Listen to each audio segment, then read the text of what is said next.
So I'm back at my apartment, but I'm gonna do my makeup and I'm gonna talk about kind of paranormal experiences. I got the idea when I was listening to Emma Chamberlain's podcast, and she was talking about that. And then I was like, well, I have a lot of experiences too, so now I want to talk about that. So I'm gonna do my makeup, talk about that. I'm very big on organizing, so like a while ago I kind of put it, yes, I have an iPad, I'm an iPad kid, I kind of put it in my notes app so I wouldn't forget, because there's so many stories, and I didn't put it in depth, I just put it to remind myself. So I have it set up there so I can look at it. Also, I have my coffee. I don't have any ice in there, like it looks kind of, but it's actually it's really cold because it was in the fridge. The first one is it's kind of the hat man that people see when it's like the thing with Benadryl. You take too much Benadryl, or you take Benadryl, and a lot of people have claimed that they've woken up and they see like this tall shadow-like figure with like a hat on. I had a similar experience, except I did not take Benadryl and I wasn't even asleep yet. So basically, I can't remember, I think I was in middle school or I was a freshman in high school. So it's not like I was just a little kid seeing things. Like obviously, yeah, that's still a very young age, but I wasn't like a little kid. So basically, I remember I was trying to fall asleep, and I wasn't asleep yet at all. I had just laid down, like I was laying down for like maybe 5 minutes, and I remember seeing something out of the corner of my eye, kind of. Okay, let me say the layout of my bed. So I was laying down in my bed, and the foot of my bed is where my door is, but it's like a little further away. It's not like right next to my door. That would be creepy. And by my door to the right, looking out, there's the stairs to go downstairs, and then like straight forward, that's just like my dad's office and like my brother and sister's bedroom and bathroom. And I had already said goodnight to everybody.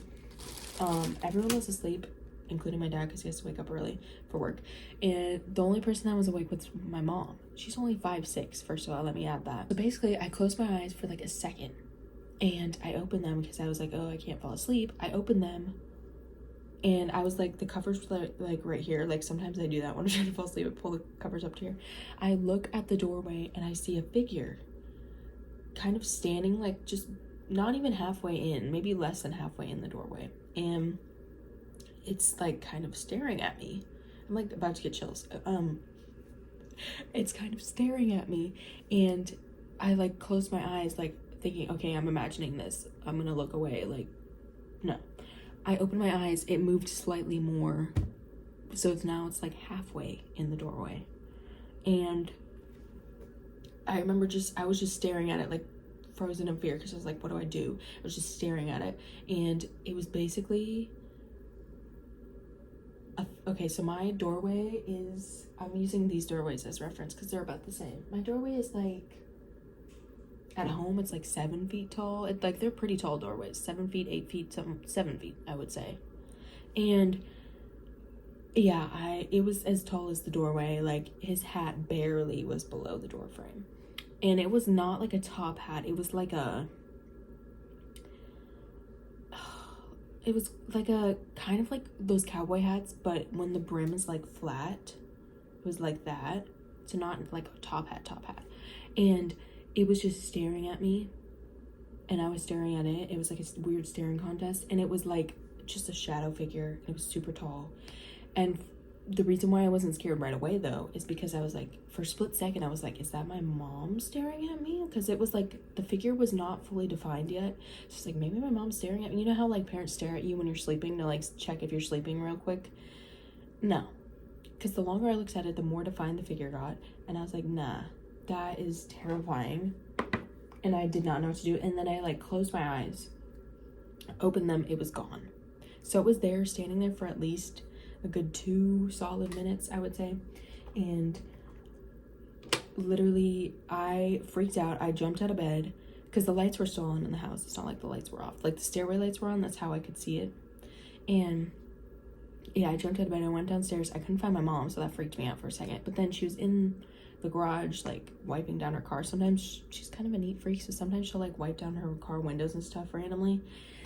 And I was like, were you staring at me just now? And she was so confused. She was like, what?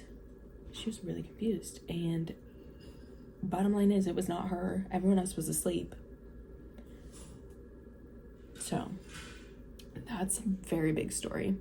That freaks me out. Also, I'm not good at doing this at the same time while I'm doing my makeup. Let me do a few things. I'm gonna do concealer, powder, eyebrows. I just did concealer, powder, eyebrows, and probably will make them a little better. But anyways, I should have done this video at home so I could show you my room so it's a more visual, like, but whatever.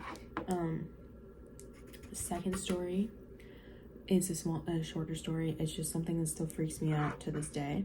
So I remember, this could be a psychological thing, but I remember one time when I was like, I think younger, I think I was in middle school, and I was falling asleep, but I started getting like, I used to have problems with like sleep and night terrors when I was super little, like toddler age. But then after that, I would have problems with nightmares. And then in middle school, I was pretty much done with that. I started getting these like scary thoughts to the point where I couldn't fall asleep. Like scary isn't like monsters type of thing, which is weird for that age by now. And I remember I kept thought I was seeing things in my room, and I like tried to ignore it, and I started to fall asleep. See, this is the thing that makes me think it was probably psychological, because I think I looked this up, and it can be a psychological thing. I don't know though. Basically my bed started shaking, but it wasn't just a little bit. It was like in the freaking, like in horror movies. That's why it scared me, because I was like, am I about to get possessed? Like, what's happening? Yeah, it literally started shaking for like a good 30 seconds, and I was just laying there like, and I sat up. As soon as I sat up, it stopped. The timing of that is what scared me. And in my life, I've experienced 2 earthquakes, very, very minor, not type of earthquakes that would shake my bed that much. And both of the earthquakes I experienced was when I lived in Texas, which is when this happened. But those 2 earthquakes happened when I was like awake, and it was like during the day, and like I even looked it up too. I was like, was there an earthquake? And I remember I think I got my dad upstairs, and I was like, yeah, my bed was literally just shaking, and he didn't know what to say. But that is another story that isn't as scary, but it's kind of creepy. So when I was super, super little, ages 2 to 5, I want to say, I would experience severe night terrors to the point where I obviously still remember it. Like, that's how bad they were. I don't remember all of them, but I do remember glimpses of it. Like, I can envision it in my mind. And I would basically get severe night terrors. It would usually be about anything. And one time stood out more than the other, where night terrors, if you don't know, you wake up screaming, crying, and it's like almost like you're in this trance after you wake up still. It's like your body is like struggling to fully wake up, basically. And my mom came into my room, obviously, because I was screaming and crying, and she knew I had night terrors by then. She's trying to comfort me. I remember my brain made her look like some, like she looked like my mom in my brain. And I remember it's like she had glowing eyes. Like, I don't know, it's like my brain was trying to make her look scary because I was already in like a panic state, and she just looked scary for some reason. And I felt like just danger, just straight up danger. And obviously there's nothing wrong with my mom, it was just in my head, but it was terrifying. And then there's another time I woke up, and my sister, she's 4 years older than me, one time she kind of went on like a little protest thing, and she went downstairs and slept in the basement. It was a finished basement. It had like a guest bedroom, a bathroom, and then a living room and an office. And she went down there to sleep in the guest bedroom for like, it only lasted like a week or something, but it's because she was annoyed with me because I was like little, and sometimes I was kind of annoying, as little siblings are sometimes. Anyways, so I remember waking up from a nightmare. It wasn't a night terror, it was a nightmare. And I woke up and I saw her at the foot of her bed, tucking in her sheets. And I was confused because I was like, is it morning? What? I looked at the window, it was still dark out. I don't think it was her because I've confronted her about this multiple times. And it looked like her tucking in her sheets. But as soon as it, like, I say it because I don't think it was her.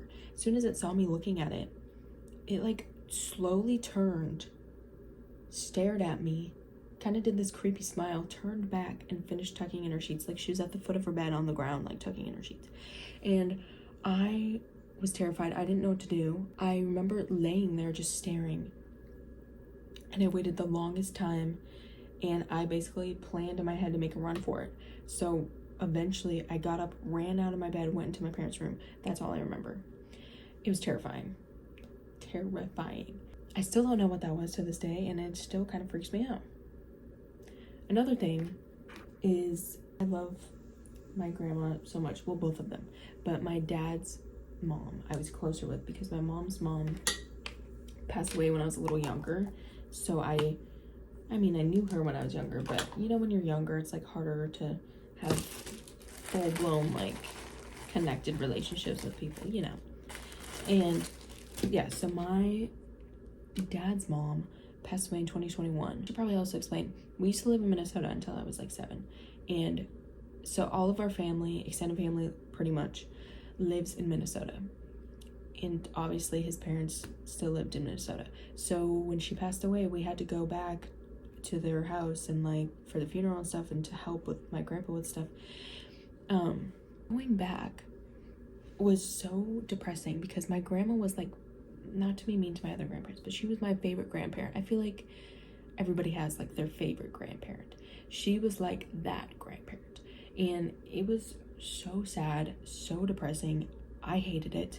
Let me explain the layout of their house though, so you can like envision.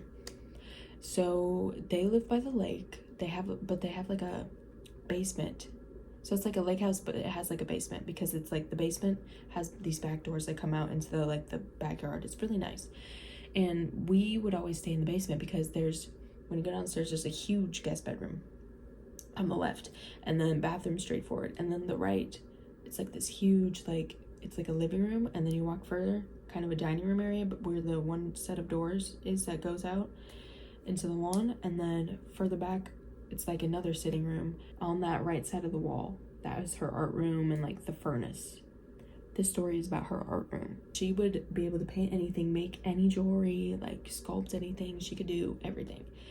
And this art room had like all of her stuff in there that she didn't finish, and like some finished stuff. And then she also had like these antique stuff that was like hers when she was little, like that type of stuff, like just on a shelf that she would sit out because, you know, that was like her space. So she liked to have it sitting out.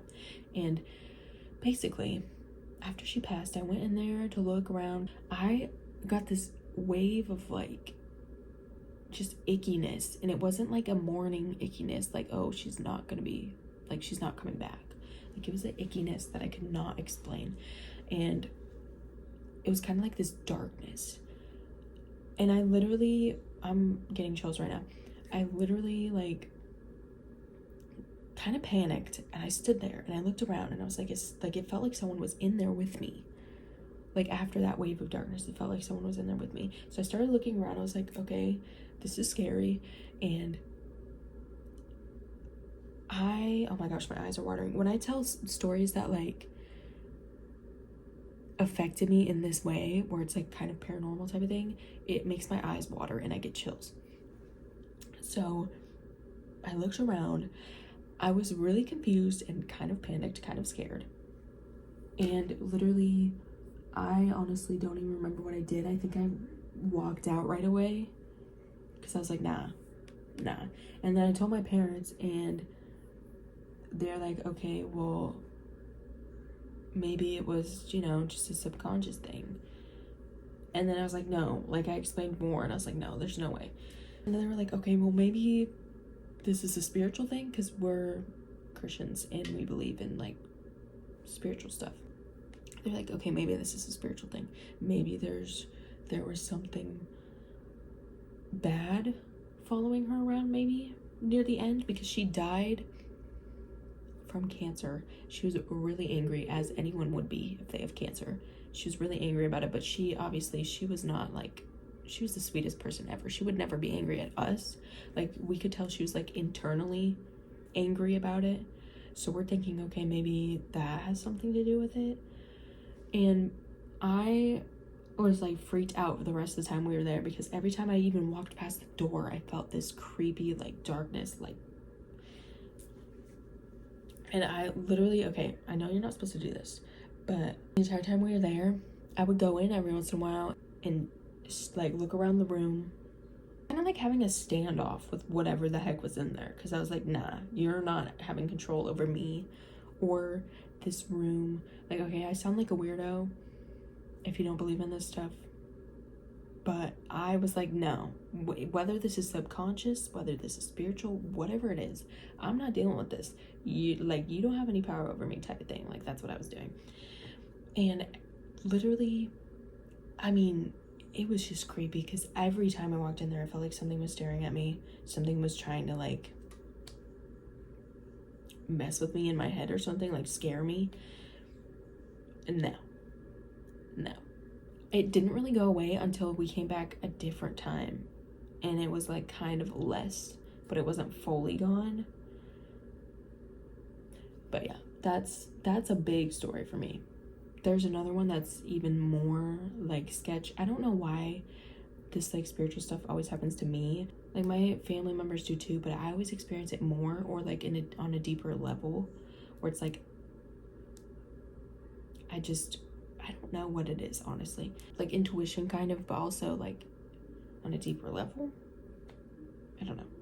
So I'm going to talk about one more story. It's basically what I believe to be astral projection, and I don't fully believe in it. I still don't know what it is. All of this stuff I'm explaining, I'm not 100% sure about what it is. So don't take it too seriously. I'm just explaining what I experienced and what I think it could be. I don't know though. But this next thing happened in, I want to say 2022, when I was a senior in high school. I think that's when it took place. I turned off the cameras because I did blush really quick. I need to do more though. That's not enough. Also, as you can tell, yeah, I am not doing fake makeup. You can still see my acne scars. But yeah, so this happened actually a few years ago. The only thing is, it was such a weird thing that it's kind of not that fresh in my brain, even though it's the most recent thing. I don't know if this was one of those things where I was asleep or dreaming or like half awake. I don't know. It honestly felt like I was awake. Like, I'm very certain I was at least half awake, if not awake. So basically, I don't remember falling asleep. I was just laying in bed, and I was like looking down at myself. But then it turned into like my first, like, it turned into my perspective, where I was like, okay, like it transitioned weird. And I remember sitting up, looking into the corner of my room, borderline sleep paralysis, by the way, but I was able to move, so I don't know. Looked into the corner of my room, see this creepy old lady with a cloak on her head. It was like like in the movies where you could only see like you couldn't see her eyes. Like, it was like here. She was hunched over. She kind of looked like the Snow White evil queen when she was like ugly and old. She was hunched over, and she was like telling me stuff, and I don't think I was able to comprehend it. It was really weird. I think she was telling me how to wake up or something. Like, she was giving me directions on how to wake up, but I was creeped out, so I couldn't tell what she was saying at first. And I was like, I don't know, I just thought like she was trying to, I just felt like I was in danger. And so I sat up, and I remember getting out of my bed, and I had this pillow at the time on the ground that was like one of those ones that you can put on your bed and you can sit back and it holds you up. It had like the weird, and I remember tripping over that a little bit, but I didn't fall. I walked to my doorway. As soon as I walked to my doorway, I felt my body get pulled back into my body, and I was back in my bed. Then it happened again. The exact same thing happened again. Sat up, walked on the same side of my bed, tripped, went to the doorway, pulled back into my bed. It happened another time. But then that time, I was able to make it downstairs. So I was like borderline crying. Like, I was trying not to cry. So I walked all the way downstairs to my parents' bedroom. And I was like, yeah, something creepy just happened. I don't know what it was. And I tried explaining it to them, but they were half awake. It was like the middle of the night. Yeah. So I just told them for comfort, I guess, because it's not like they could have done anything. And I just went back upstairs. I went back in bed. I had this creepy feeling for a while where I just felt uncomfortable in my own room. It never happened again, but it just creeped me out because while it was happening, it was like I was awake but asleep. I don't know what it was. I looked it up. It said it could be astral projection, which is like, I think it's like an out-of-body experience. I don't know. Disclaimer though, I'm not saying that these things are real. I'm not saying that I know 100% what they are. I'm just mostly telling these stories for comfort because I feel better when I'm able to like explain stuff like this, because then it's like kind of like ranting where it's like, okay, I put it out there, it's not on my mind anymore. But I was only scared of all of these stories that happened to me. I was only scared when they happened. After they happened, I was like, okay, that was weird, that was stupid, and I moved on. I just find it interesting now where it's like, why did that stuff happen? Like, and it's always to me. I've never, like, I don't know people that had similar stuff happen. The only thing is the Hat Man thing, but I didn't take Benadryl, and I feel like the experience with that was a little different because I've seen people draw or animate pictures of what he looked like, and my Hat Man dude did not look like that at all. Maybe it was like a southern Hat Man because I live in Texas. Because I told you it was like a cowboy hat, but the brim was flat. You know how some hats are like that? I don't know what it's called. It's like a certain style. Certain style of cowboy hat. I feel like that's the type of cowboy hats that are like considered a little dressier, maybe. I don't know, but yeah, I don't know. I just felt like these were interesting stories. I kind of want to do that thing where you read off stories that happen to other people, because I know that the way I told these stories was not that organized. That is my makeup look. That is all I have for today. Yeah. I hope I really explained everything correctly. I'm really scared because sometimes like right now, I'm getting distracted by my own thoughts. So, I don't know. But I really hope people comment what they think what some of the stuff they think it is. I really think most of it could have been subconscious, or I could have been in a dream state, kind of, for a lot of it. Not sure though, but yeah. I really like this video. I'm trying to post, but it's hard to do homework, edit, all that stuff. So, okay, bye.